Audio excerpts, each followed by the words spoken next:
النهاردة بنغوص في مقطع وصل لنا من عمل أدبي كده بيفكرنا بأجواء ديكنز. يمكن النص ده بيحطنا وسط عاش عائلي، يعني الجو متوتر أصلا، وفجأة بيحصل حدث درامي غير متوقع خالص. فمهمتنا نفكك اللي حصل ده ونشوف إيه اللي ممكن نفهمه عن الشخصيات وردود أفعالهم. تمام، هو اللي لفت للنظر فعلا هنا يعني هو التحول المفاجئ ده. ازاي دخول الجنود مرة واحدة نقلنا من قصة يعني فطيرة ضايعة لمطاردة رسمية بأمر الملك. ده خلق جو مشحون جدا وورانا كل شخصية ممكن تتصرف ازاي في موقف زي ده. بالظبط، القصة بتبدأ لما الجنود بيوصلوا معاهم رقيب بيطلب الحداد جو عايزه فورا عشان يصلح قيود حديد مكسورة ومحتاجينها ضروري للمهمة. طبعا ده عامل ارتباك، خصوصا بقى عند الراوي الصغير بيب. بنحس بقلقه على طول وهنعرف ليه دلوقتي. صح، الرقيب بيوضح لهم انهم في مهمة بيدوروا على 2 مساجين هربوا، والقيود دي أساسية عشان يقبضوا عليهم. وهنا بقى بنشوف التفاعلات المختلفة، يعني حماس مستر بامبل تشوك الغريب ده اللي هو ممكن يكون عايز يظهر نفسه قدام السلطة، وفي نفس الوقت القلق الرهيب اللي جوه بيب عشان هو متورط بشكل سري مع واحد منهم. بالظبط، وهو اللي سرق الأكل والفطيرة عشانه أصلا. جو طبعا بياخد الشغل بجدية وبيروح الورشة عشان يصلح القيود، بس الغريب ان كل الضيوف والجنود اتلموا حواليه يتفرجوا. المشهد اتقلب تماما، يعني بدل ما هو عشاء عائلي بقى كأنه عرض. الكل بيتفرج على جو وهو بيصلح القيود ومستنيين المطاردة، لدرجة ان اخت بيب اللي كانت متضايقة اصلا راحت تقدم مشروبات للجنود. وبامبل تشوك بقى بيتباهى انه بيقدم النبيذ للرقيب شخصيا. تمام، وهنا بقى التناقض العجيب بيظهر. يعني الموقف ده حياة او موت للمساجين اكيد، لكن للضيوف والجنود هو مجرد حدث مثير، تسلية ليلة العيد، حاجة تكسر الملل. وده يمكن بيقول حاجة عن الطبيعة البشرية نفسها أو الفجوة بين الناس. وبنشوف من خلال عيون بيب تعاطف بسيط كده وخوف حقيقي إن سره يتفتح. فعلا بعد ما جو بيخلص شغله بينضم للمطاردة هو وبيب ومستر ويبسل كمان. بيروحوا معاهم المستنقعات بالليل، الجو طبعا مخيف، وهنا قلق بيب بيزيد قوي. خايف المسجون اللي ساعده يفتكر إن بيب هو اللي وشى بيه. طبعا، والمطاردة نفسها الكاتب رسمها كويس قوي، الضلمة والبرد والطين والخطر في كل حتة. الجو مشحون جدا، وفجأة بيسمعوا صوت صريخ عالي جاي من بعيد، وهو ده اللي خلاهم يوصلوا لمكانهم. بالظبط. ولما بيوصلوا المفاجأة بقى، بيلاقوا الاتنين المساجين بيتخانقوا مع بعض بعنف في حفرة طين. موقف غريب جدا فعلا. والجنود طبعا قبضوا عليهم هما الاتنين. بس الأغرب إن المسجون اللي بيساعده بيقول إيه؟ بيقول إنه كان بيحاول يقبض على التاني عشان يسلمه. يعني بيقدم نفسه كبطل. كأنه بطل. والتاني بيتهمه إنه كان بيحاول يقتله. شوف الصراع ده يعني بين الاتنين الهربانين بيضيف بعد تاني خالص للقصة. هل دي محاولة يائسة من الأول عشان يحسن موقفه؟ هل في خيانة قديمة بينهم؟ الدوافع هنا معقدة جدا وبتظهر في أصعب الظروف. واللحظة المهمة قوي هي لما المسجون الأول بيشوف بيب وسط الناس والجنود. اللحظة دي، وبيب بيحاول يبعت له بنظراته إنه بريء ملوش دعوة باللي حصل، لكن رد فعل المسجون مش واضح، وده بيزود التوتر أكتر. وبعدين المشهد بيتغير، بيروحوا كوخ الحراسة اللي جنب سفينة السجن، وهناك بقى بنشوف ممكن نقول الذروة الدرامية للمقطع ده. ايه اللي حصل؟ المسجون اللي بيب ساعده فجأة كده ومن غير أي مقدمات بيعترف قدام الرقيب والكل، بيقول إنه هو اللي سرق الأكل والفطيرة من بيت الحداد عشان كان جعان جدا. بيعمل كده عشان يحمي بيب ومن غير حتى ما يبصله. الاعتراف ده قوي جدا ومؤثر بصراحة. يعني الشخص ده بكل ظروفه كهارب ومجرم مطلوب بيختار يضحي بنفسه عشان يحمي طفل أظهر له شوية عطف بسيط. ده فعل نبيل، يعني غير متوقع تماما، وبيكسر أي صورة كنا ممكن نكون نكونها عنه. ورد فعل جوه الحداد كمان كان مهم. قال إيه؟ قال له بتعاطف كده إنه مسامحة وإنه ما كانش المفروض يجوع أبدا للدرجة دي. بيظهر جانب إنساني كبير عند جو. فعلا لفتة إنسانية جميلة من جو. وفي النهاية بياخدوا المسجون للسفينة وبيختفي في الضلمة. المشهد بيخلص كده، بس بيسيب وراه أسئلة كتير، وخصوصا قيمة الاعتراف ده اللي جه من الشخص ده بالذات. فعلا، يعني المقطع ده بيورينا دراما إنسانية مكثفة. إزاي الخوف والولاء والخيانة والرحمة ممكن يكونوا موجودين في نفس الموقف الصعب. وده يمكن يخلينا نفكر إزاي لحظة واحدة من التعاطف أو التضحية زي اللي عملها المسجون ده ممكن تغير حكمنا على شخص بشكل كامل. والإيه مدى المواقف اللي زي دي بتكشف حقيقة الناس بعيداً عن أي أحكام اجتماعية أو قوانين. ده سؤال مهم. Welcome to the deep dive. This is where we take the sources you send us and we'll really dig in to get you the key insights fast without you feeling totally buried. Yeah, exactly. You wanted us to make sense of this particular piece, and that's what we're doing today. We're looking at excerpts from Chapter 5 of Sent So Yoon. And this chapter, it just throws us right into the middle of things, doesn't it? A real disruption. Totally. So picture this. You've got this dinner party going on. Seems pretty normal. Right. Maybe a bit stuffy, but ordinary. Biggest worry should be the food. And then bam! Soldiers at the door. Muskets and everything just completely shatters the mood. And that initial reaction, especially from Mrs. Joe, it's so revealing. She comes back from the door, and her first thought isn't, armed men in my house. No. It's, where's the pie? It's brilliant. It's so human, that clash between everyday concerns and, sudden drama. Exactly. So our mission for this deep dive is really to unpack what's happening here, this interruption. We want to understand the sequence of events, who these characters are, what they're feeling. And those tensions simmering just below the surface. It seems straightforward, but there's a lot going on. Definitely. Get ready for maybe some twists and hopefully some of those aha moments where it all clicks. Okay, let's jump in. The sergeant arrives. That really gets the ball rolling. He asks for Joe, the blacksmith. And he starts off with this slightly misleading comment, doesn't he? About having already stated his business. Yeah, which he hadn't. It's a small thing, but it makes you think, about authority and how it presents itself. Mm-hmm. And Mrs. Joe's reaction, she's instantly protective, almost resentful that they want Joe. Do you think that's just about protecting Joe, or is there maybe a bit of, general distrust of officials mixed in there? That's a good point. It could easily be both, I think. Protecting her own, definitely. But maybe also that ingrained suspicion towards, men in uniform barging in. Then the sergeant gives this sort of double explanation. Right. First, the charm offensive, the honor and pleasure of making Mrs. Joe's acquaintance. Like he's just dropped by for tea. Exactly. But then, quick shift to the real reason. A little job done for the king. And Mr. Pumblechook piping up with, good again. Oh my goodness. He's just so eager to suck up to authority, isn't he? It almost highlights the absurdity of it all. Totally. So the actual job, it's quite mundane, really. Yeah, handcuffs, a broken lock and coupling, need fixing right away, immediate service. Brings it right down to earth. And Joe, he's the practical one. Takes a look, says it's closer to 2 hours work, not 1. And he needs the forge, obviously. Can't fix handcuffs in the kitchen. But the sergeant's having none of that delay. Said about it at once, blacksmith. His Majesty's service. The pressure's on. It really is. And just the way the soldiers make themselves at home. I know, they just pile their guns in the corner of the kitchen. And then just hang around, clasping their hands, adjusting belts, spitting outside. It's such a strange contrast. Armed men just idling in your kitchen. It really shows the power dynamic, doesn't it? Their presence just takes over everything. It's like these two worlds colliding right there. Okay, let's shift to the narrator. All right. Our young protagonist. He's caught in the middle of this, and initially, he's just terrified. Oh, absolutely. Yeah. He talks about an agony of apprehension. He doesn't really grasp what's happening beyond his own fear. And those handcuffs, he immediately assumes they're for him. Yes, that's his biggest fear. But then, as the conversation unfolds, He starts to realize, okay, maybe they're not for me. and that missing pie, which was, Mrs. Joe's big concern, and probably his too, in a way. It just fades into the background. Exactly. It shows how his understanding shifts. He gets that something much bigger is happening than a stolen dessert. It's a great detail, that pie. It really anchors the domestic side against this bigger drama. It does. Then the sergeant starts asking practical questions. Time. Distance to the marshes. And Pumblechook, ever helpful, jumps in. 2:30, Sergeant. So the sergeant's doing the maths, figuring out timings for dusk, their operation. And Mrs. Joe confirms, yep, marshes are about a mile off. You can feel the pieces coming together for everyone in the room. We're assembling the puzzle along with the narrator. Precisely. And then Mr. Wopsle just casually drops the key question. Convicts, Sergeant. Bingo. The word is out. The sergeant confirms it. 2 escapees. Still on the marshes. Probably won't move till dark.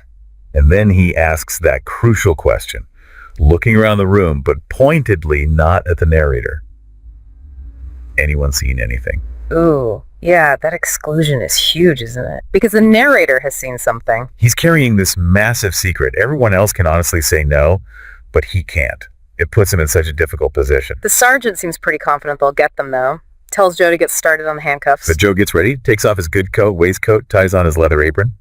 Proper blacksmith mode. And the soldiers, they basically take over the forge, don't they? You do. Opening windows, getting the fire going, working the bellows. It's a total invasion of Joe's space. Really emphasizes who's in charge. But this whole thing, this impending pursuit, it seems to have a weird effect on Mrs. Joe. You notice that too. Suddenly she's playing the generous host. Right. Offering the soldiers beer, brandy for the sergeant. This is Mrs. Joe we're talking about. What do you reckon is going on there? Genuine shift? Or just trying to stay on their good side? Maybe a bit of both. The excitement, perhaps. Feeling part of something important. Could be. And then, of course, Pumblechook has to chime in about the wine. I'll engage there's no tar in that, imitating pompously. Chuckles slightly. Oh, Pumblechook, always trying so hard. The sergeant's reply is perfect, though. Just wryly agrees he prefers it without tar. And the toast. His Majesty's health and compliments of the season? It's surreal, like a heavily armed Christmas party. And Pumblechook basking in the praise for the wine, having totally forgotten he gave it to them in the first place. It's a weirdly funny moment, cutting through the tension. Yeah. Shows how bizarre the whole situation is. So everyone's gathered around the forge now, caught up in the excitement of the hunt. But the narrator, his thoughts are elsewhere. Yeah, he's thinking about his fugitive friend on the marshes. Such a contrast to everyone else's mood. It really highlights his internal conflict, doesn't it? While they're all buzzing about the chase, he's worried about the men they're chasing. He even imagines the forge, the sparks, the bellows, like they're joining the pursuit. And the daylight outside seems to pale, almost in pity. It's quite poetic, really. Shows his sympathy. Definitely shows his divided loyalties. Okay, so then the idea comes up, joining the hunt. Predictably, Pumblechook and Mr. Hubble suddenly find reasons to stay warm inside. Can't possibly leave the ladies. But Mr. Wopsle, the dramatic cleric, he's up for it. But only if Joe goes. And Joe, good old Joe, agrees. He even asks if the narrator can come too, if Mrs. Joe says okay. And her permission. Yeah. Classic Mrs. Joe. Basically, fine, go get yourself killed, I don't care, but I want to hear all about it. Chuckles. Something like that. Her own morbid curiosity wins out. So off they go. This very strange posse. Sergeant says his polite good guys. Soldiers grab their muskets, get into formation, strict orders for the civilians. Stay back, keep quiet. And then that quiet moment between the narrator and Joe. Yeah, both whispering they hope they don't find them. It's really telling, isn't it? Reveals their true feelings under all the excitement. It really does. The journey itself sounds grim. Oh, yeah. Cold, nasty weather, muddy path, getting dark, bleak. You get these little flashes of people watching from windows, but everyone else is sensibly indoors by the fire. They pass the churchyard, soldiers poke around the graves and the porch, find nothing. Then out onto the open marshes, bitter sleet starts coming down. And Joe ends up carrying the narrator. It's tough going. And as they're struggling through this, the narrator's fear just ramps up. He knows he's seen these men, and he's terrified his convict, the one he helped, will think he betrayed him, brought the soldiers right to him. He remembers those words the convict used. Deceiving imp. Fierce young hound. Imagine carrying that fear. It must be awful. Adds a whole other layer of dread to the situation for him. But the search goes on. Joe keeps pushing forward, encouraging Wopsle. Soldiers spread out in a line. They're basically following the same path the narrator took earlier that day. And the light's fading, but it casts this weird, clear, watery light. You can see the beacon, the gibbet. It's a desolate scene. The narrator is listening intently, heart pounding, thinks he hears the file. But it's just Wopsle breathing heavily. False alarm. Even the animals are spooked. The sheep, the cattle, they sense something's wrong. The marshes are quiet, but it's an uneasy quiet. And then they hear it. That long shout, carried on the wind. Yeah, sounds chilling. It repeats. Seems to come from the east. And it sounds like more than one voice, a jumble. The sergeant quickly consults his men. Hushed tones. Joe and Wopsle agree with the soldiers' assessment of the sound, apparently. And the sergeant makes the call. Change direction. Move towards the shouts. At the double. So they start running. Joe carrying the narrator, really struggling now, racing towards the noise. As they get closer, It's clearer. Definitely multiple voices shouting. Then silence. Then shouting again. And then they can make out actual words. Murder! Convicts. Runaways. Guard. This way. Followed by sounds of a fight, a real struggle. So they make a final dash. Sergeant and a couple of soldiers get there first. To a ditch. And there they are, both convicts. In the ditch, fighting furiously, covered in mud, blood, panting, cursing. Total chaos. And the narrator instantly recognizes both of them. His convict and the other one he saw. And right then, at the moment of capture, this absolutely bizarre exchange happens. The narrator's convict, the one he helped, starts yelling that he caught the other one. It's crazy, right? I took him. He was escaping. The sergeant just brushes him off like, yeah, whatever. But the convict is insistent, almost manic about it. Gives this weird, greedy laugh. What's that about? Maybe trying to score points, seem cooperative, or just sheer desperation to control something. It's hard to say. Meanwhile, the other convict looks terrible, livid, struggling for breath, and he gasps out, "Take notice, guard, he tried to murder me!" Whoa, so accusation meets accusation. Exactly. The first convict scoffs at that, says he stopped the other guy escaping, dragged him back, calls him a gentleman who's only going back to the hulks because they're Well, Hulks, those old prison ships, grim. So the injured one keeps gasping, "He tried to murder me!" While the narrator's convict boasts about his escape, saying he could have got away if he hadn't found this other guy. Claims he wouldn't let the other one use him again. It's this incredibly raw, intense dynamic playing out right there in the mud. Utterly fascinating. One driven by terror, the other by this. Twisted pride and resentment. He even challenges the terrified one to look him in the eye. And the guy can't do it. Looks away at the soldiers, the sky, anywhere else. Very telling. The first convict points it out. See? Liar. Just like at the trial. Mm-hmm. Recalling some shared past. The other guy finally glances over, taunts him about being tied up. Which nearly makes the first one explode. Soldiers have to hold him back. And the second convict just says, "See? He was scared of being murdered." Mm-hmm. And then, that weird detail. A curious white flakes, like thin snow on his lips, just adds to the horror. Extreme stress, maybe? Shock. Chilling image. The sergeants clearly had enough of this. Yeah, light torches. He orders, break up the drama, get things moving. Suddenly it gets really dark beyond the torchlight. Then bang, bang, twice. Soldiers firing into the air. A signal. And sure enough, other torches appear in the distance. Help is coming. Sergeant orders them to march, back towards the river, presumably. They head off. The sound of cannons firing up ahead now. 3 shots. Means they're expected on board whatever boat is waiting. The 2 prisoners are kept apart, each with a guard. The narrator holds onto Joe's hand. Joe's carrying a torch now. Wopsle wants to turn back, understandably. But Joe insists they see it through, so they keep going. Muddy path along the river, past dikes, a little windmill. You get this image of the torches behind them and the patches of light their own torches make on the ground. Islands of light in the dark. Even the prisoners seem to lean towards the warmth of the flames as they limp along. They're exhausted, had to keep stopping. Finally, they reach this rough wooden hut. A landing place. Guard challenges them. Sergeant gives the password.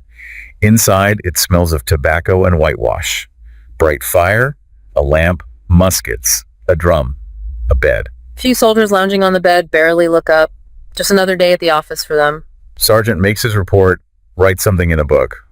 Routine. And the other convict, the really scared one, gets taken off first to the boat. So now it's just the narrator, Joe, Wopsle, the sergeant, some soldiers, and the narrator's convict left in the hut. And the convict's behavior is interesting here. He's staring at the fire, or his feet, but he avoids looking at the narrator, doesn't he? Except for that one moment earlier. Seems deliberate, like he's processing things. Or maybe ashamed. Hard to know.